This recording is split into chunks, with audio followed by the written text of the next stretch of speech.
Vous avez choisi donc le Maroc pour d'abord le Combine pour la deuxième fois et surtout la conférence. Le Maroc va accueillir une première conférence de la BAL. Est-ce que vous pouvez nous en parler? Oui, alors le fait de revenir ici à Rabat pour la deuxième année consécutive pour cette combine, je pense, témoigne de la réception qu'on a eue et de la réussite qu'on a connue l'année dernière pour l'organisation de notre combine ici au Maroc. Le combine est un événement important parce que c'est l'opportunité qu'on a de rassembler du talent qui vient de différents pays de l'Amérique, de différentes ligues en Europe, etc., en Afrique, pour amener nos 12 équipes, leur présenter un pool de talents leur permettant de recruter pour améliorer leur effectif. Alors, je pense que le succès qu'on a eu l'année dernière ont été la raison pour laquelle on revient ici. Et en plus, nous avons toujours cru au potentiel qui existe ici au Maroc par rapport au basket. Il y a eu toujours un engouement pour le basket. Il y a eu une ligue où moi je suis du Sénégal, j'ai connu beaucoup de joueurs qui sont venus jouer pour différents clubs ici au Maroc. Et aussi l'expérience qu'on a eue avec les équipes qui ont représenté le Maroc dans la Basketball Africa League depuis son lancement en 2021, en commençant par l'AS Salé les 2 premières saisons et maintenant le FUS de Rabat.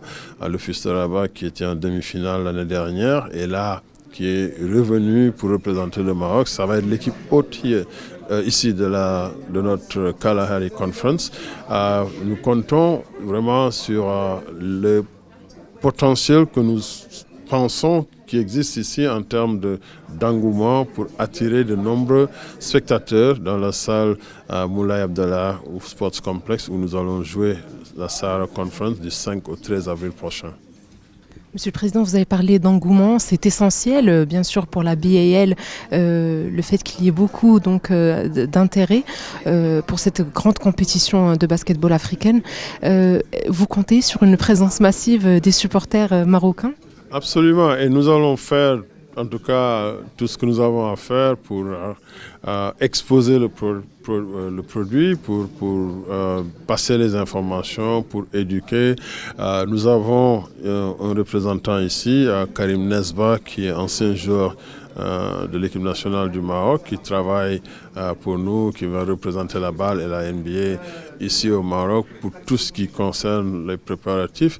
Et nous avons aussi notre équipe de la balle de différents départements basés à Dakar qui ont fait plusieurs voyages ici pour rencontrer que ce soit nos équipes qui sont chargées du business development, qui viennent rencontrer d'autres différentes organisations, différentes compagnies pour des partenariats comme celui qu'on a avec le Rwanda Development Board, qui est la raison pour laquelle nous avons organisé nos finales au Rwanda depuis le début de la balle. Mais pour la première fois, nous allons amener ces finales en Afrique du Sud.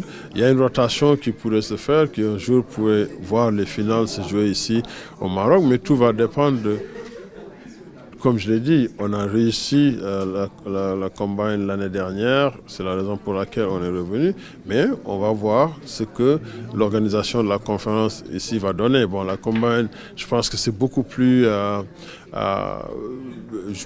je ne dirais pas plus simple à organiser, mais ce n'est pas un événement qui est nécessairement ouvert au public. C'est vraiment les équipes qui viennent évaluer des joueurs qui jouent sur le terrain.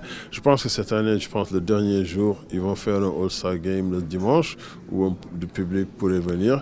Mais vraiment, l'enjeu majeur, ça va être notre Kalahari Conference du 5 au 13 avril prochain au Moulay Abdallah Sports Complex.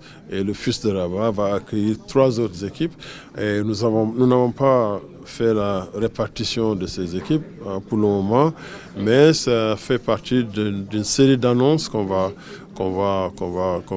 avoir d'ici la fin de ce mois. On connaîtra quelles sont les 3 autres équipes qualifiées cette année pour la saison 5 de la Basketball Africa League qui vont rejoindre le FUS de Rabat pour jouer dans la Kalahari Conference ici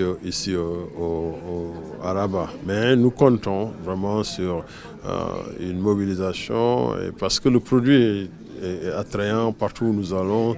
Maintenant, ça se joue à guichet fermé, que ce soit à Dakar ou à Pretoria et à Kigali. Et même quand on jouait au Caire aussi l'année dernière.